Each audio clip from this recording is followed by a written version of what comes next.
meaningless the Catholic faith and the true God. Paul VI, General Audience, June 27, 1973. Everything must change. Everything must progress. Evolution seems to be the law that brings liberation. There must be a great deal that is true and good in this mentality. Here, Paul VI explicitly states and approves the modernist blasphemy that everything is in a state of evolution. His heresy was explicitly condemned by Pope Pius X.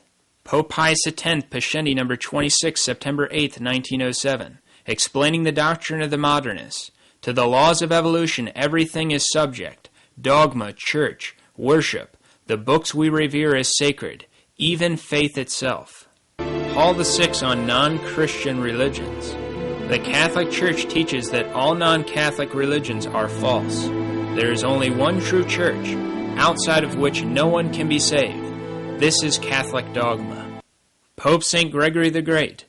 The Holy Universal Church teaches that it is not possible to worship God truly, except in her, and asserts that all who are outside of her will not be saved.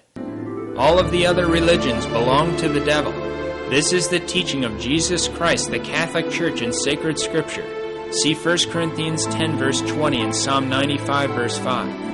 Anyone who shows esteem for non-Christian religions or regards them as good or deserving of respect denies Jesus Christ and is an apostate. Pope Pius XI, Mortalium Animos, number 2, January 6, 1928. That false opinion which considers all religions to be more or less good and praiseworthy. Not only are those who hold this opinion in error and deceived, but also in distorting the idea of true religion, they reject it. Here's what Paul VI thought about non-Christian religions of the devil. Paul VI addressed September 22, 1973. Noble non-Christian religion.